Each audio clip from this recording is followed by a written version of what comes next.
Leilou Nishmat, Yaakov Yoshua Hanoun, Bar Johanna. Nous allons voir aujourd'hui le thème suivant. Est-ce que quelqu'un qui est en danger a le droit de voler pour sauver sa vie? Quelqu'un qui est en danger a-t-il le droit de voler pour sauver sa vie? On sait qu'il y a 3 avérotes qui ne peuvent être irrespectées en cas de pikuach nefesh, avodat zara, gilui arayot et shfichut damim. Ça, c'est l'avéro de Ben Adam. Lamakom, gilui arayot, à part shfichut damim, c'est vadaï. Aval, chez là même, shfichut damim, c'est aussi Ben Adam l'achavero. Aval, est-ce que Gezel aussi, il fait partie de ces avérotes? Est-ce qu'on a le droit de voler pour sauver sa vie? On va voir dans la Sugia de Daf P Amoud Aleph, il y a une Sugia très mefoursemet du Chassid. C'est Chassid Echad. Avant cela, la Mishnah, dans une tête Amoud Bet, elle dit En megadelin bemadaka be'eretz Israël. Aujourd'hui, on n'a pas le droit, nous dit la Mishnah, ça fait partie des Takanot Chazal, on n'a pas le droit de faire de l'élevage de menu bétail en Eretz Israël parce qu'ils saccagent tout. Parce qu'ils volent, ils saccagent. Aujourd'hui, il y a de l'élevage de menu bétail. Alors, il y a Doua qui est un tzitz Eliezer, Rabbi Eliezer Voldinberg, Zichrono Livracha, qui était Rav à Yerushalayim il y a de cela environ 40 ans, 50 ans. Shoot tzitz Eliezer, un shoot très célèbre, Chelek Zain Siman Chaf Dalet. Il nous dit qu'aujourd'hui, on ne peut pas faire de l'élevage de menu bétail n'importe où. Il y a des endroits qui sont bien organisés par la loi, par les mairies, par les départements. Tu peux pas, si demain je me lève, j'achète en bas de l'immeuble, je mets une petite chèvre. J'ai le droit de mettre une petite chèvre. Pas une petite chèvre. Voilà, ok. Adjerba aussi, ok. Aval, aussi. En Eretz Israël, aujourd'hui, Baruch Hashem, tout est bien cadré. Il y a des zones d'élevage, il y a des zones d'agriculture où on n'a pas le droit de faire d'élevage. Donc, comme tout est bien cadré, comme si tu vas acheter un champ dans la zone qui est décrite en zone d'élevage, tu vas avec l'intention que tu as un risque. Oui, partout. Tu peux pas élever n'importe où du menu bétail. Tu peux pas dire je vais maintenant acheter la truc. Tu peux pas être un berger n'importe où. Un berger, ça doit être reconnu. Chaque BMA, elle a son identité. Et puis ils ont des zones particulières. Donc, à l'époque, nous dit Rabbi Eliezer Voldinberg, moi j'ai acheté mon champ, et tout d'un coup, le voisin, il m'achète 10 chèvres. Ils vont me saccager le champ. Il n'a pas besoin de demander quoi que ce soit à qui que ce soit. Donc, effectivement, là-dessus, ils ont dit En megadelin bemadaka be'eretz Israël, si ce n'est dans les forêts et dans les zones éloignées des villes. Ouais, à l'époque, c'était uniquement dans les zones éloignées des villes. Mais aujourd'hui, il y a des zones bien destiné à cela, est bien défini et destiné à cela. Donc, finalement, celui si j'achète dans un endroit, en tant qu'agriculteur, un champ, je ne risque pas d'avoir de mauvaises surprises. Parce que si j'achète là, c'est là. Et si j'achète... tu ne peux pas construire n'importe où. Tu peux pas élever n'importe où. Tout doit être bien étudié. Et il y a des zones pour l'élevage de menu bétail. Et étant donné qu'il y a des zones, donc il n'y a pas de mauvaise surprise. C'est des zones. Donc celui qui va acheter un champ là-bas, il sait pertinemment que c'est une zone où il va avec certains risques. Et alors là-dessus, c'est pour ça que là-dessus, donc il dit Rabbi Eliezer Voldinberg qu'aujourd'hui c'est moutard. Mais en tout cas, à l'époque de Chazal, de la Mishnah, où il n'y avait pas cette répartition par la loi, alors on pouvait acheter n'importe où. Non, tu peux pas élever à côté des champs, il faut aller dans les déserts ou il faut aller dans les endroits très reculés. En megadelin bemadaka be'eretz Israël. Et il y a une histoire très célèbre d'un Hassid, Maaseh be'Hassid Echad, chez Agoneach bilibo, qui avait donc, il se plaignait, Rachid disait donc qu'il se plaignait d'un mal du cœur, il a vraisemblablement été essoufflé. Et les Rofim lui ont dit qu'il fallait qu'il prenne du lait d'une chèvre. Et donc, on lui a apporté une chèvre qu'il a attachée au pied de son lit. Ouais, toutes ces descriptions. Ouais, mais même si vous attachez, c'est pas tout le temps. Il va pas manger. Qu'est-ce qu'il va manger? Manger les chaussettes. On a Oui, qu'est-ce qu'il va manger? les chaussettes. Ouh, il est attaché au lui. On achète grande. Ça, c'est pas comme ça. Ça, c'est pas comme ça. Si En Begadlin Bemadaka, c'est même si vous la mettez au pied du lit, vous n'avez pas le droit. Parce qu'il faut lui sortir. Vous croyez que quoi? Qu'il va rester toute la journée au pied du lit? Vous croyez qu'il va rester toute la journée au pied du lit? En Kazedavar. Il va sortir et il va saccager tout. Spécial pour les poulets, pour les dindons, pour les chèvres. J'ai pas compris. On habite en face. Mais alors, mais il sort pas dehors. C'est impossible. Bon, ça, c'est vous avez des. En tout cas, il l'a attaché. En Megadlin, il n'y a pas marqué dans la Mishnah une dérogation que si vous l'attachez, c'est boutard. Pas marqué ça dans la Mishnah. Pourquoi? Parce que c'est assourd, Becholofen. Parce qu'il risque de sortir. Ah, on peut parler de Djerba, là, il n'y a pas de problème. Je parle ici sur. Ok. Voilà. Ok. Alors, ceci étant dit, il avait cette chèvre au pied de son lit. Un jour, donc, ses amis sont venus lui rendre visite. Bikur Cholim. כיוון שראו אותה עז קשורה בחרי המיטה, חזרו לאחוריהם, וואי, on rentre pas nous, chez ליסטים מזוין,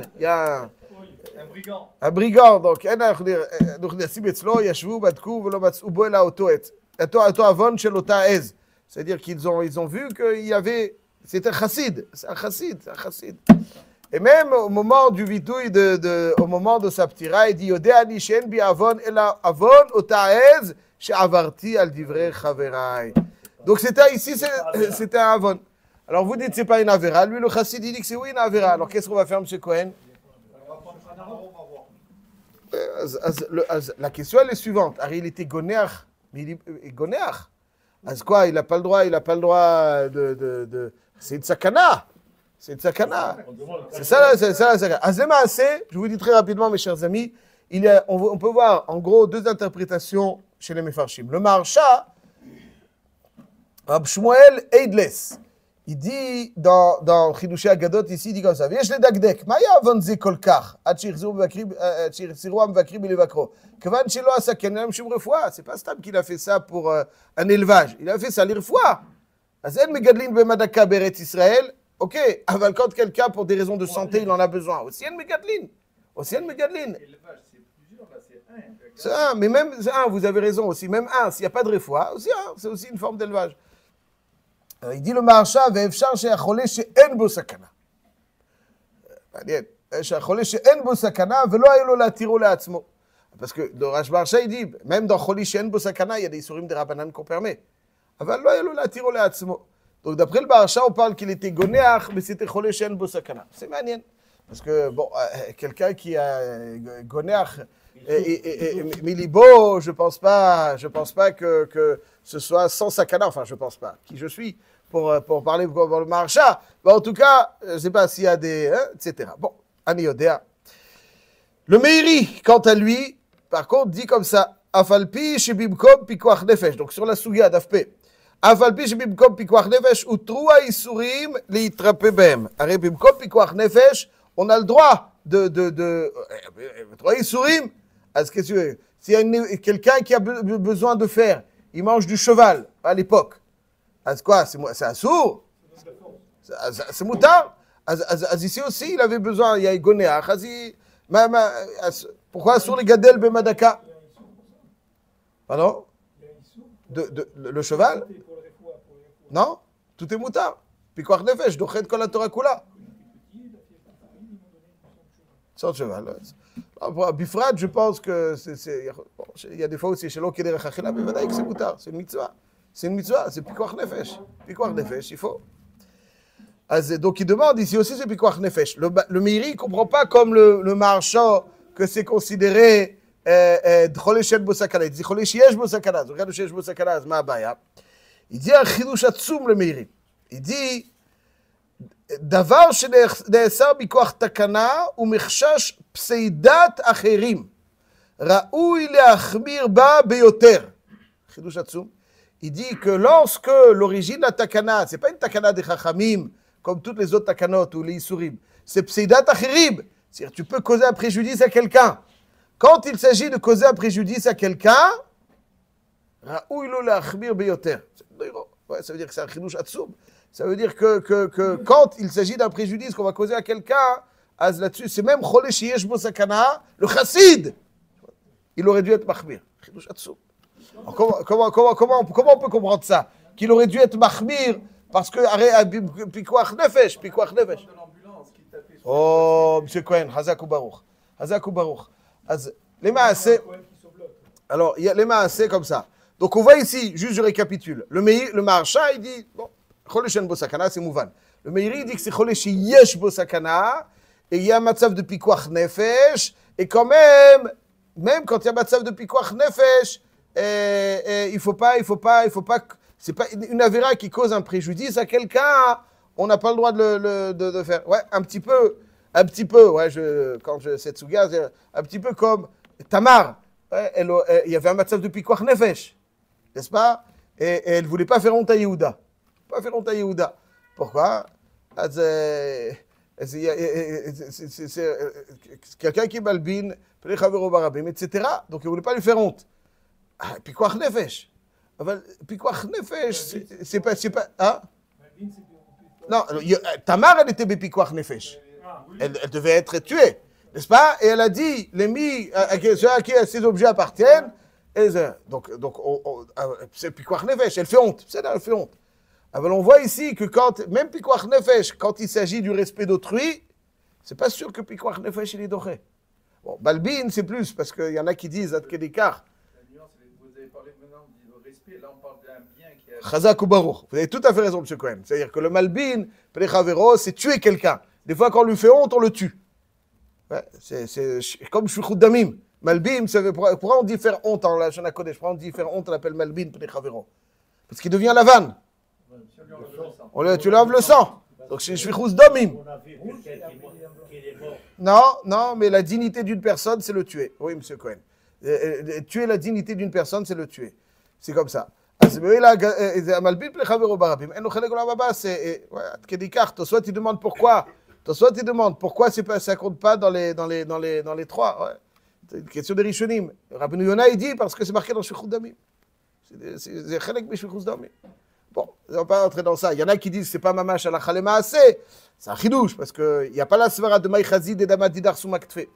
Quoi qu'il en soit, al derechze, là, comme vous dites, c'est porter atteinte à la dignité d'une personne, c'est beaucoup plus grave. Là, c'est pas porter à la dignité d'une personne. Ouais, juste, il faut savoir, peut-être, quand des fois quelqu'un n'a plus de dignité, il ne peut plus vivre. Il faut savoir ça, c'est Dvarim, mais il y a des gens qui, quand on leur a enlevé toute dignité, ils ne peuvent plus vivre.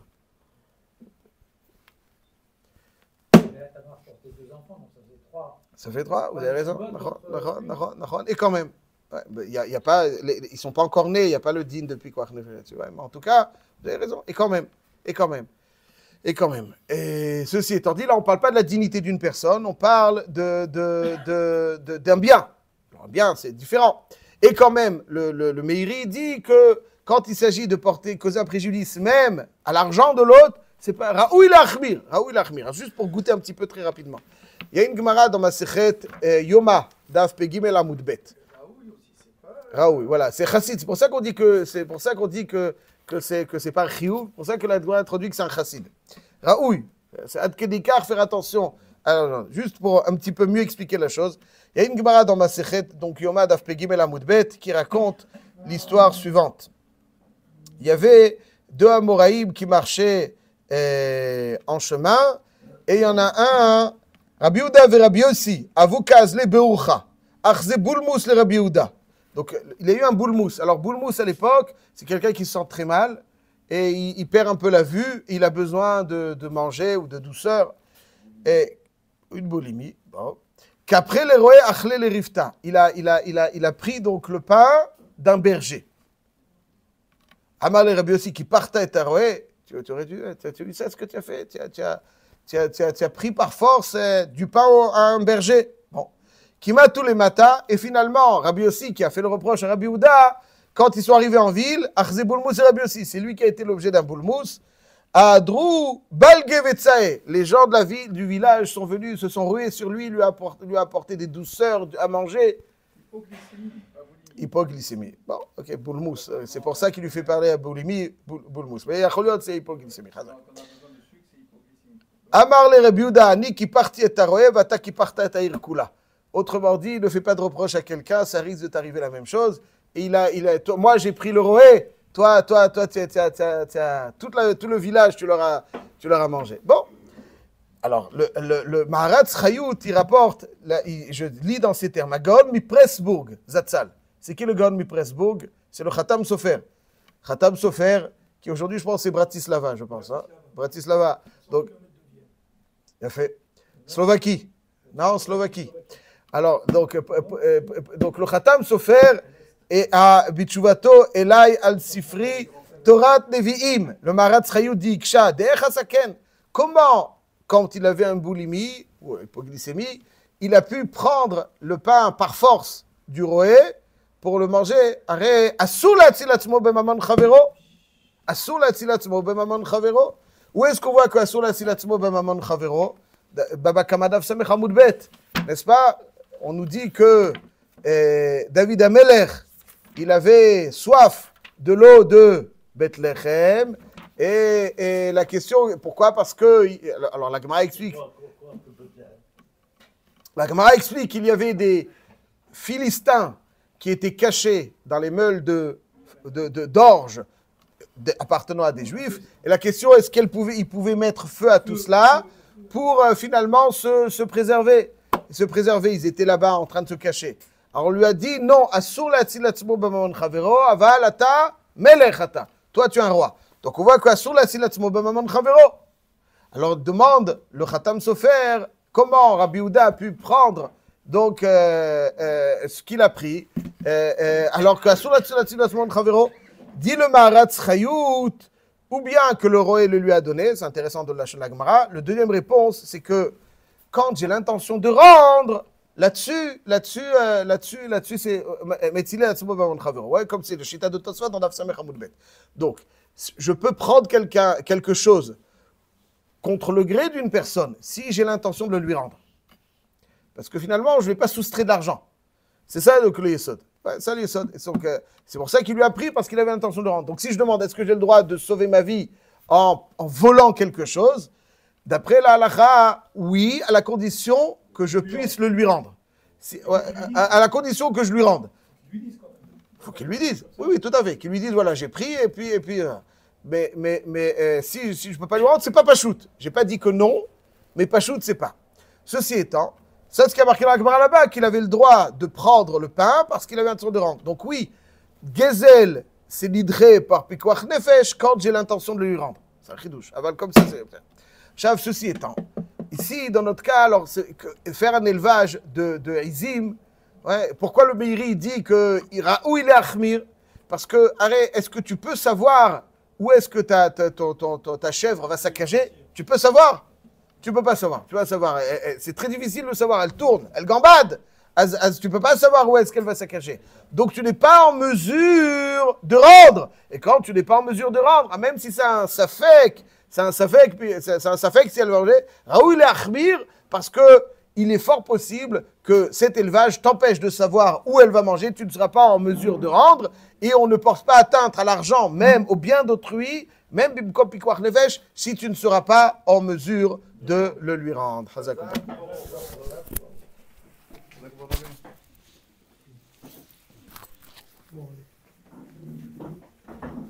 מי שבא לחבותנו, אמרו, יעקב.